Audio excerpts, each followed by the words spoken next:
well, good morning, good afternoon, and good evening, everybody. We're going to be talking about Lost Light today. For those that don't know what Lost Light is, I'm going to give you a little bit of what I found on the internet, obviously, from both Steam, the Steam page, and then, of course, their individual site.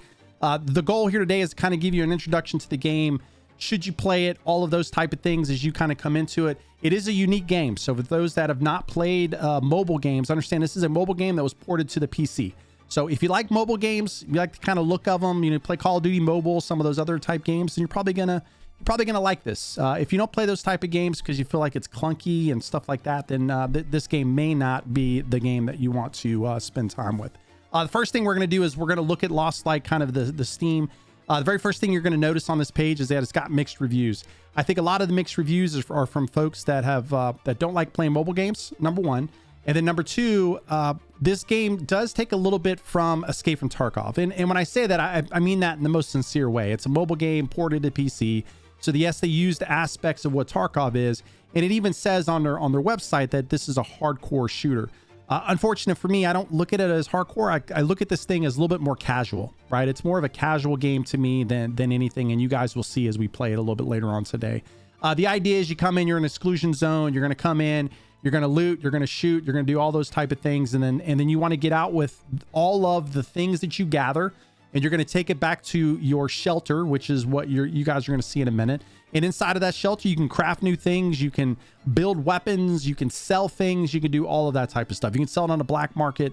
So there's all kinds of little interesting things. The game is made from Hong Kong. NetEase is where the actual development occurred. So from a normal thing, they've got authentic customization that you guys can see here. Structures, the weapons, all of that type of stuff. Looks authentic. I mean, it's a mobile game, so understanding what the graphics will look like in a mobile game versus a PC. I think they've done a pretty good job of what that looks like. It is all about tactics, so it is important as you're playing this game. I have not had an opportunity to play with somebody else. Most of the gameplay that I've been playing has been primarily solo. And playing it solo is perfectly fine, but I can see where it's going to be super important as you're playing with a team that you're communicating appropriately. Map out before moving out. So you want to make sure there's kind of cool spots inside of the game that allows you to kind of understand what you want to be doing in the map. This one will actually give you maps and kind of tell you where you can find things and what you really need to be doing. So if you need to go get kills, then you're going to get kills with a certain weapon. It's going to be on that map. And again, this is where the kind of the relationship between what I believe, Escape from Tarkov is, and then of course this game. There is some social interaction, which I have not honestly done a lot of for obvious reasons. And then you can profit off of trading. It says here cross-platform play, so mobile and PC you'll be able to chat and play with each other. The one thing I would say here from the reviews, you can see a lot of reviews here, and I'm not going to go through all of them. I think this there's a lot of really funny comments that are inside of this section, to be fair. I think all of them are pretty spot on with what they believe. I think the best one that I had seen, so he said, downloaded the game, dropped in a raid for 20 minutes, then proceeded to spend the next 2 hours organizing my stash. So 7-10 would recommend. So those that play Escape from Tarkov or a game like that, you're going to be used to that mindset, right? Where you're spending a lot of inventory management time. There's a lot of time where you're going in, you're getting items, you're taking those items out. And then from that, you're looking at those items, do you break them apart? Do you sell them? So you have all these options that you can kind of do. So I think that's probably one of the best examples for any of the reviews that we have in here. Now, there's a lot of other reviews in here where people are kind of trying to relate this to Escape from Tarkov. And it's important to understand these are two totally different games, right? I mean, one is way larger than the other. One is hardcore. This one, to me, being a mobile game, it's going to be a little bit more casual. And there's, this one's free to play. Okay, and we're going to talk about the free to pay. Is there a pay to win piece of it? Well, we'll slightly hit on that. I mean, I think you need more time in the game to truly answer that question. But I think all of these are good examples of, this is a totally different game. And I think they do a lot of good aspects from what you see in Tarkov. You're also going to see inside of this game. And then there's a lot of things that really make Tarkov unique that you're not going to see inside of this. And that's the gunplay. That's your normal gameplay that you would normally see. Okay. So I want to go ahead and jump into the game. I want you guys to kind of see what the game looks like. I will remove me off of it as needed so that you guys can see the screen. So this is kind of your, your shelter. Those that play Escape from Tarkov, this is the hideout. This is the shelter for inside of this game. You've got your storage area, which is located over here. This is kind of an interesting area. It looks like you have multiple kind of, stashes that you're going to be able to have here through time. You also have one for premium. So there is premium, and we'll talk about that here in a minute and kind of what that looks like. You also have, the other thing is you have arsenal. So there's actually a weapons area. I don't know how to open this. I'm guessing there's something at some point that's going to unlock for me, that's going to give me everything on the left side. As you can see where my cursor is, all of this is what I have on my person. And then everything on the right is basically what's inside of storage. Now, the thing I was talking about earlier with the storage aspect of this is as you click on these items, you have kind of choices. You can sell things, you can dismantle them, you can search for these things, all of that. And if I dismantle it, there's all of these different items or things that I'm going to get from it, wires and all of this. These are all things that you're going to get inside of the individual game. So if I need to craft something, for instance, I may need wires to actually craft it. You've got a workbench. So we actually crafted something when we were gone. So I went ahead and get some PRS ammo because I'm going to need this. So from this, I now have 300 PRS ammo that I'll get. And now it'll be inside of my stash. You've got this, you've got miscellaneous, you got the mods that you can put on, you've got containers, you've got armor. So what you're used to from a crafting table is here. You've got an ability in all the different crafting tables, as you can see up in the top left, is you can level these up. So for me to level this up right now, I need 32 pieces of wire, I need 1 tape measure, and then 1 plier. Again, if you played Escape from Tarkov, then you should be used to this. So if I hit that, I've put everything inside of it that I need, and now I can upgrade. And now it's going to take 5 minutes for this thing to upgrade, and then we'll be able to do more features at this area. You have a health center. Health center right now, it's kind of low level. I don't know exactly what all I need. Looks like I need more stuff inside of here. But, this is your HP, hydration, energy, and immunity. You can come here, quick heal. You can see all the medicines and provisions that I have inside of here. Again, like anything else, you're going to need to upgrade it. And then, of course, we have weapons. And you've got the ability to put different stuff on your weapons. So optical sights, iron sights, all that, depending on what the weapon is based off of what you can actually put on it and use it for. So this is not much different than probably what you're used to seeing. There's a PvP ranked area over here. You've got the trading center here. You've got three trading areas. You got Heidi, which is kind of the main character inside of the story. You've got a smuggling area. So this is where, your guys are going out, bringing stuff back, and then you get it. And then, of course, you've got a bounty store. So things that you can kind of go in and get over time. You've also got a projector, which is kind of the story, kind of explains the story. You've got the black market here. And then we also have all of our maps that we can see over here. So we've got really 3, it looks like, or 4 maps that looks like we have the ability to kind of go. So hopefully they're going to expand this. You've got day night cycle. You've got 1, 2, and it looks like 4 players. So that's kind of what you have. So you don't have like 3 or anything else, but you get 1, 2, and then of course 4. Yeah, the store names are actually really good. So they've done a pretty good job with this. Everything kind of opens. So this is a living area back here. So this looks like this is going to expand out and be something at some point. I just recently updated it or opened it. I'm not sure if these other doors are going to start to open soon, but I'm sure they will. This is kind of your safety system right here. So I need to level this up. But this is where you place protective umbrella for all your materials to guarantee for your survival to end time. So this is, again, interesting things we can submit. I think I've got 2 and 12, so let's go ahead and put those in there. So I need to get some more nuts and some other things here. Okay. And that's basically what it looks like. You also have the store area over here. So you got a fitting room. Anything that you buy from the fitting room are going to be things that you're actually going to purchase to put on your person. So you're going to buy them in an actual store or shop. But you can see the shop down here in the bottom left. You can see kind of what things look like. And down on the bottom right, you can see what the cost is. So this one, as an example, 680 of these gold things up here. And if I go in and go, okay, hey man, I need some of those gold things. On the top left of my screen, you can see my individual, my guy, the value of the stash that I currently have. And then you'll see that I can go in and I can purchase these things. So for me to buy that one shirt that I was looking at, or whatever it was, those pants, is obviously like $9. So this is where you get the features to give back to the developer and pay in. These costs are a little bit interesting. I think for one item, 680, you know, $9 for that one item is to me is a little bit expensive, but you know, maybe I just haven't played it long enough to, oh, it looks like it's an entire suit.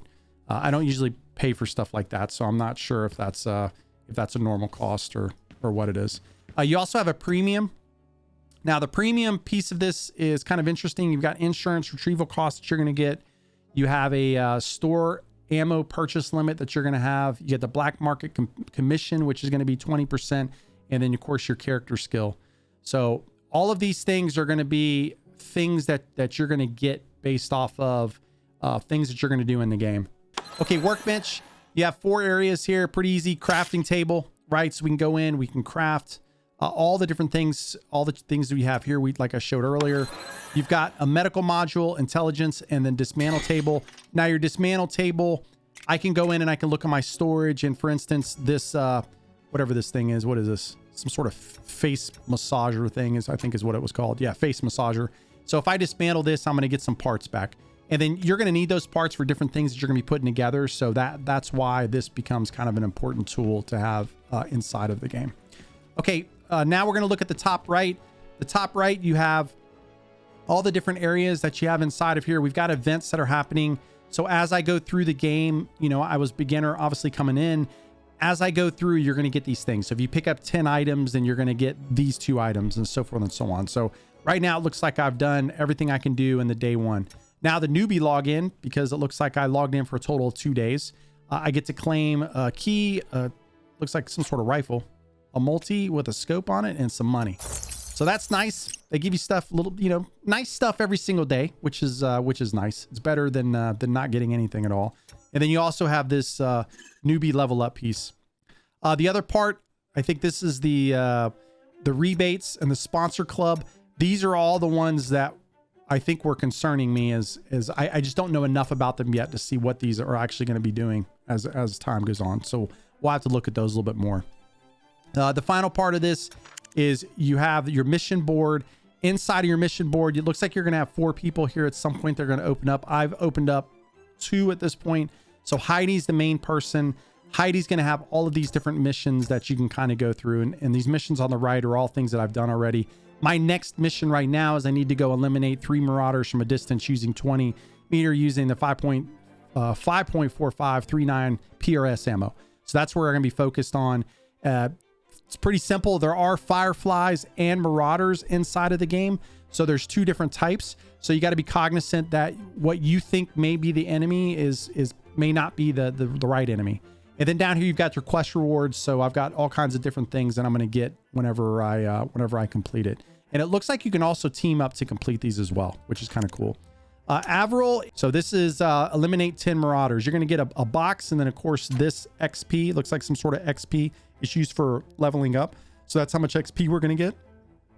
These boxes you take to the dismantle, you dismantle them, and then there's things inside of them. You've got daily and weekly quests associated with all of these. So it's pretty simple for, you know, all of that stuff. So I just want to give you my, you know, my overall impressions for those that are watching the video versus the live stream. Some of what I just went over is going to be, it's going to have some of the video playing in the background so you guys will get a chance. But I think for those that are here kind of watching, here's what I'll say about the game. The controls are pretty easy, right?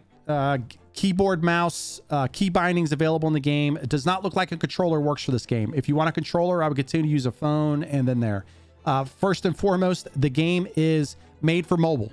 So that's important to understand. 2, it's free to play.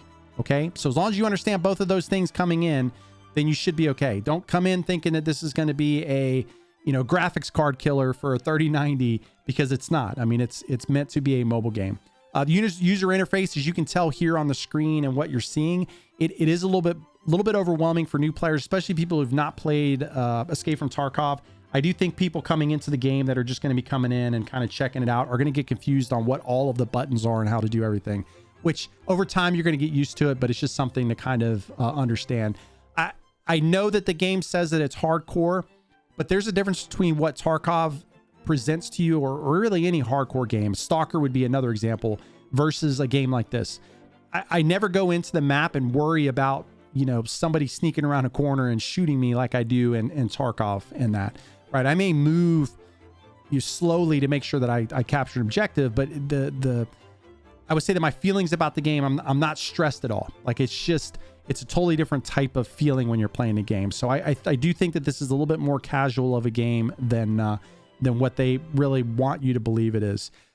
From an overall look and feel, I would say that the enemy is fine. Like the game in general play, it has okay graphics. I mean, it has mobile graphics, which are okay. If you play Call of Duty mobile or this game, you're like good. Most mobile games, it's fine. It's again, it's not going to blow you away. Content, I would say that you're gonna get items as you log in. If you like other, kind of mobile games, it has decent content. Looks to be 4 maps, 3 to 4. I'm still not sure about what that exactly is, but 3 to 4 totally. Fighting items are pretty easy. Like they're highlighted. They've got, basically markers on them and everything else, which makes it pretty easy, which is kind of funny, but it's great. I mean, so it's a looter shooter in that fashion, and why I say it. Money's easy to come by. I mean, every time that I go out, I mean, I'm at 3 million right now. I mean, to get 3 million in Tarkov would take me forever, right? So again, another reason why I think it's a little bit more casual. In-game purchases, you guys have seen me kind of going around. You haven't seen a lot of in-game pop-ups saying, hey, purchase something, which to me is a good thing. It's a good thing that I don't have to worry about consistently getting pinged every 5 minutes about, hey, purchase something. When you come into the game, you're going to get some of that. It's natural that they want you to purchase some stuff, but once you get through those screens, you don't really have to worry about it. One thing that I did notice, I think yesterday, was the game actually was limiting the amount of time, and I was trying to find it before we came in here, but it was actually limiting the amount of time that I could play. So it would only let me get I think 600 experience points for that day. I suspect because this game is made from Hong Kong NetEase that there's some requirements there for the amount of time that you can spend in the game each day and actually get XP. I mean, that's definitely something that folks need to understand as well. The game is a little bit annoying initially.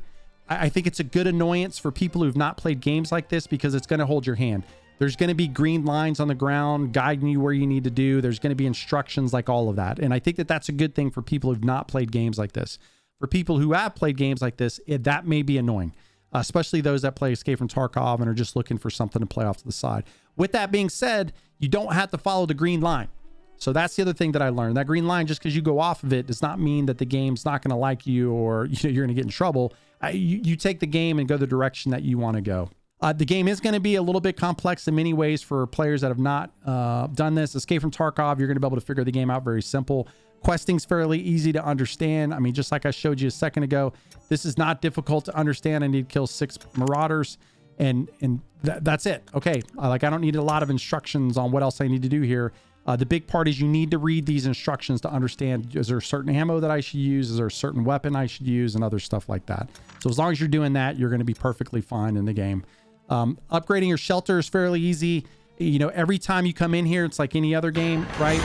You're going to need to come in and look at these. Like that's just been upgraded.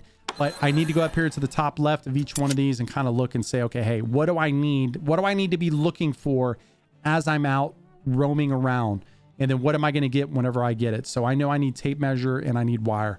So these are all things that you need to be kind of focused on when you're out and about, kind of roaming around to make sure that you've got the stuff that you need. Important note, I'm still working through the story to unlock the multiplayer. We did the last match that I actually had people coming into the match. So there was a little bit of multiplayer happening. But it's not as hardcore as you would suspect. And I think maybe if there's more people that come in the game when you're in there, then it may be a little different. Camping is going to be a serious issue in this game. One extraction point. Bottom line, people are going to do it. I mean, I wouldn't be surprised if we don't see it whenever we play the game here in a little bit. And then the last thing I'll kind of leave you with is teamwork makes the dream work. I haven't seen a lot of bugs in the game. Game works pretty well. No desync issues. Now, of course, I've got a top-end computer, so I didn't expect to see that anyway. But I am seeing a little bit of, you'll see some of the animation issues and stuff like that the game has. So my overall verdict for anybody looking to play the game, here's the thing. Free to play. If you're a huge fan of third-person shooters, like I'm a huge fan of SOCOM, not Destiny, good Lord, Division, stuff like that, then you're probably going to like this game, man. It's a cool game, just kind of having your phone and be going around and doing your thing, man. So you're really probably going to like this game.